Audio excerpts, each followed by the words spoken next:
Hi everyone. आज हमारे साथ हैं doctor Arvind Kumar Tyagi sir. He is very renowned onco surgeon. अभी तक उन सवालों के जवाब देंगे। जैसा कि बहुत से लोगों ने मुझसे पूछा था कि मैम किस कैंसर में मुंह के किस कैंसर में जबड़े को हटाते हैं, और जबड़ा हटाने के बाद जब मुंह टेढ़ा हो जाता है तो उसको कैसे करेक्ट कर सकते हैं। तो बेसिकली इस वीडियो में सर इसी दो टॉपिक के बारे में इंफॉर्मेशन देंगे। सर, सबसे पहली चीज़ जो कि हमारे मैक्सिमम लोगों का क्वेश्चन था कि हेड एंड नेक कैंसर में किन कैंसर में जबड़े को हटाया जाता है, क्या क्राइटेरिया होता है। जो भी कैंसर जबड़े के आसपास हैं, जैसे जबड़े के बाहर की तरफ, जबड़े के अंदर की तरफ, कुछ ज़बान के कैंसर जो वहाँ तक पहुँच गए हैं, जो भी उसके रेडियस 1-2 सेंटीमीटर के रेडियस में अगर कैंसर है तो उसमें जबड़े का निकालना ज़रूरी होता है। कई बार ऊपर के हिस्से का जबड़ा निकाल करके भी आपका नीचे का हिस्से का जबड़ा बचाया जा सकता है, कई बार पूरा जबड़ा निकालना पड़ता है। तो जो पूरा जबड़ा निकालते हैं उस सर्जरी को हम कंपोजिट रिसेक्शन या कमांडो सर्जरी कहते हैं, और हम उसको बना भी देते हैं। अगर पूरा जबड़ा निकाला है, जिसको हम सेगमेंटल मैंडिबुलेक्टमी कहते हैं, तो नीचे से एक बोन होती है पैर में, फिबुला, उसको उसकी खून के साथ नस के साथ निकाल करके उस नसों को गर्दन में खून की नसों के साथ जोड़ करके उसको जीवित करते हैं और उससे फिर हम जबड़ा बना देते हैं। सर, ये सर्जरी में अप्रॉक्स कितना टाइम लग जाता है और क्या सक्सेस रेट है।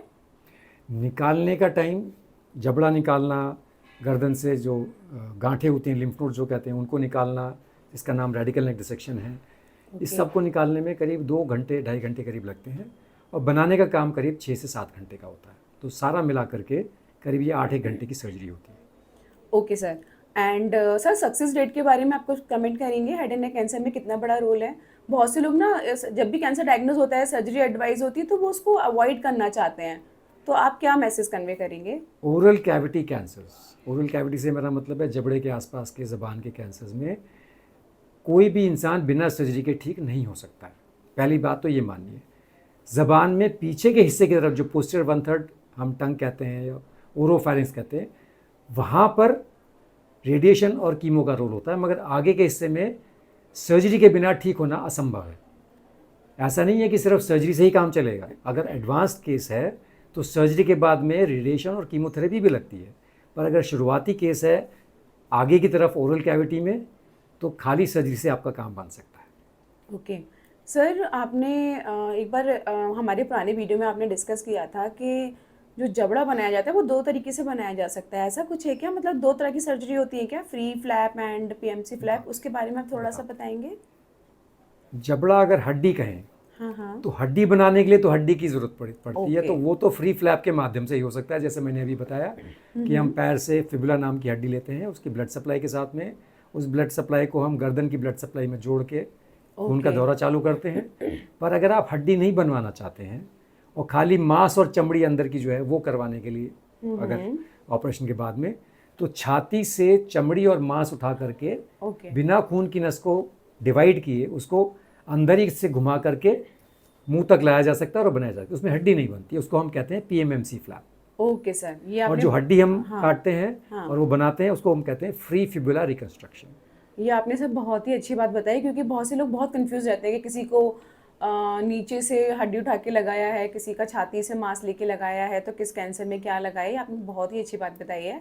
सेकंड सर, मुझे पूछना था कि ऐसा पॉसिबल है कि अगर किसी का जबड़ा निकाला गया है तो वो ना बन पाए, ऐसे ही रिकवर हो जाए। मैं बता, ओके सर। जो पीएमएमसी फ्लैप है उसमें समय कम लगता है। तो कई बार अगर लगता है पेशेंट बहुत एजिड है, 80-90 साल उम्र है, साथ में और बहुत सारी बीमारियां हैं, हम जल्दी से ऑपरेशन ख़त्म करना चाहते हैं, तो हम उसमें सिर्फ पीएमएमसी फ्लैप लगाते हैं, हड्डी नहीं बनाते, मांस और चमड़ी ही लगा देते हैं। तो एक बोनी डिफेक्ट रहता है जो बाद में थोड़ा दिखता भी है, पर आपका काम चल सकता है उससे। अगर वैसा नहीं है, हड्डी बनानी है, तो फिर फ्री फिबुला रिकंस्ट्रक्शन ही करना पड़ता है।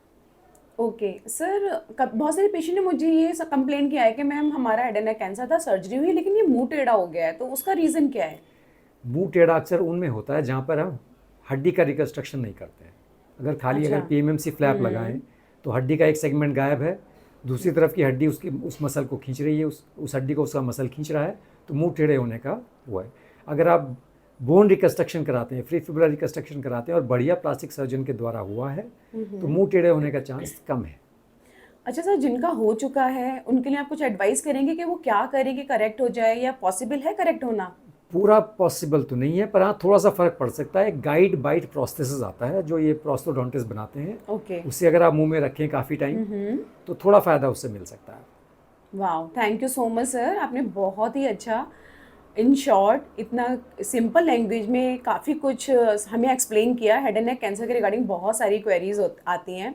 Thank you so much guys. अगर किसी को कुछ भी डाउट है तो आप कमेंट करना, मैं सर से कंफर्म करके आपको उनके रिप्लाई दूंगी। Thank you so much. Thank you sir. Thank you so much for watching this video.